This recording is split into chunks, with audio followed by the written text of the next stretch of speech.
Welcome back to Bigg Boss Tamil season 8. டாஸ்க்கை கொடுத்துருந்தாங்க. So இந்த வாரம் டாஸ்க் இஸ் லைக் கல் வரும், கல் எடுத்து யாரும் அவங்களோட பிரமிட் கட்டுறாங்க அப்படின்றது. 3 டீமில் 3 மெம்பர்ஸ், 2 டீமில் 2 மெம்பர்ஸ் ஜாயின் ஆகணுன்னப்போ அட் த எண்ட் மற்றவங்க எல்லாருமே ஃப்ரெண்ட்ஸுன்றனால at the end Deepak, Muthukumaran, Manjari and Raanav 4 பேரும் 2 டீமாக பிரிஞ்சாங்க. 4 பேர் சேர்ந்து விளையாடலாம் அப்படின்ற ஒரு இதில் பிரிஞ்சாங்க. ராணவ் தான் நிறைய கல் எடுத்தார் ஃபஸ்ட்டு. பட் மஞ்சரி அவங்க அட்டாக் பண்ணும்போது ராணவ் பார்த்துட்டு நின்னார். அவர் அதை டிஃபெண்ட் எதுவும் பண்ணல. இவர் எடுத்த கல்லை மற்றவங்க எடுத்துகிட்டு போனால் மட்டும்தான் அவர் போய் அந்த கல் தான் வேணும்னு சொல்லி பிடிக்கும்போது ஃபர்ஸ்ட் ஜெஃப்ரி, ராணவ் அண்ட் அருணுக்கு ஒரு ஃபிசிக்கலாக அவங்க புஷ் பண்ண ஆரம்பிச்சிட்டாங்க. இதெல்லாமே இருக்க தான் செய்யும். நெக்ஸ்ட் விஷாலும் போய் அதை பிடிச்சாரு. அண்ட் அதை விட்டு நெக்ஸ்ட் டைம் போய் ஜெஃப்ரியோட கல்லை எடுக்க போகும்போது, ஜெஃப்ரி எடுத்த கல்லை போய் எடுக்க போகும்போது ஜெஃப்ரி கீழே புஷ் பண்ணி விட்டுட்டாரு. இவர் விழுந்தது ரைட் அப்படின்னு ஜெஃப்ரி சொல்கிறாங்க. பட் லெஃப்ட் லைக் சைடு அவங்களுக்கு லாக் ஆயிடுச்சு.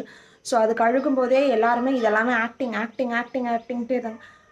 What ever it is, a human being வலிக்குதோ நடக்கும்போது இந்த கேமில் இப்போ ஜெயிச்சு என்ன கிடைக்க போகுது? ஜெயிக்கிறது தோக்கிறது இட்ஸ் பார்ட் ஆஃப் கேம். அதனால அவங்களுக்கு எதுவும் கிடைக்கிறதோ எதுவும் கிடைக்காம போகிறதோ இல்லை.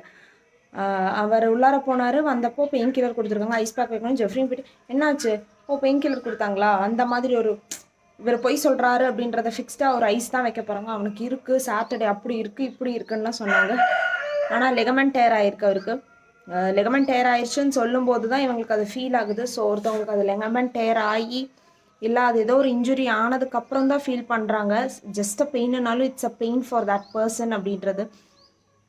இவ்வளோ நாள் கொஞ்சம் ஹியூமனிட்டியாக விளையாண்ட இந்த சீசன் இந்த டைம் ராணவோட இது வரும்போது மட்டும் டோட்டலாக ஹியூமனிட்டியே இல்லாமல் ஏதோ அவருக்கு சரி ஓகே பொய் சொல்கிறதாவே இருக்கட்டும், அவருக்கு விழுந்துட்டாரு, பெயின் இருக்குது, பெயின் கில்லர் கொடுக்கணுன்னா சும்மா யாரும் பெயின் கில்லர் கொடுக்க மாட்டாங்க.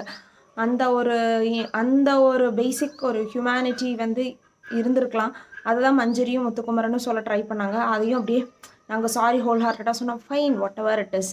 ஆனால் அந்த ஒரு ஹியூமனிட்டி மனசுலேருந்து வந்திருக்கலாமே அப்படின்றத அவங்க கன்வே பண்ண ட்ரை பண்ணாங்க. இப்போ இந்த டாஸ்க்கே நிறுத்தி வச்சுட்டாங்க. ராணவுக்கு 3 வீக்ஸ் ரெஸ்ட் இருக்கிறதே 3 வீக்ஸ் தான். 3 வீக்ஸ் இந்த பேண்டேஜ் போட்டு இருப்பார்.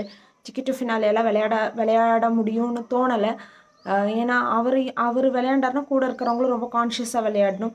So it's better to send him out. And அவர் நினச்ச மாதிரி அவருக்கு இன்னும் ஹைப்பும் கிடைக்கும் இந்த ஒரு டைமில் வெளியில் போனார்னா. ஜெஃப்ரிக்கு வார்னிங் கொடுப்பாங்களா என்னன்னு தெரியல. But it was not intentional. ஆனால் இன்டென்ஷனலாக இவங்கெல்லாம் பேசினது தான் கொஞ்சம் ஒரு மாதிரி இருந்துச்சு. சௌந்தர்யா, ஜெஃப்ரி எல்லாமே ரொம்ப பேசுகிறாங்க. மறுபடியும் சௌந்தர்யா எனக்கு அவன் போய் சொல்கிற மாதிரி தான் இருக்குது அப்படின்னு சொல்கிறாங்களே தவிர she is not accepting his pain. கொஞ்சம் கூட ஃபேராக எல்லாருமே விளையாடல, ஹியூமனிட்டியோட விளையாடல. இவங்க இந்த சீசன் அந்த மாதிரி பண்ணாதவங்க. பட் ஏன் இந்த மாதிரி ஃபிசிக்கல் டாஸ்க்குன்னு வரும்போது எண்ட் வந்துட்டோம், கேம் விளையாடணும் தான் ஆனால் தோக்குறனால அவங்க தோத்துற மாட்டாங்க அப்படின்றதும் அவங்களுக்கு தெரியும். So let's see how it goes. இன்னைக்கு அந்த அதே டாஸ்க்கை கண்டினியூ பண்ணுறாங்களா இல்லை வேறு டாஸ்க்கே மாற்றுறாங்களான்னு தெரியல. Hope it will be good. So keep watching Bigg Boss Tamil Season 8 in the Disney+ Hotstar.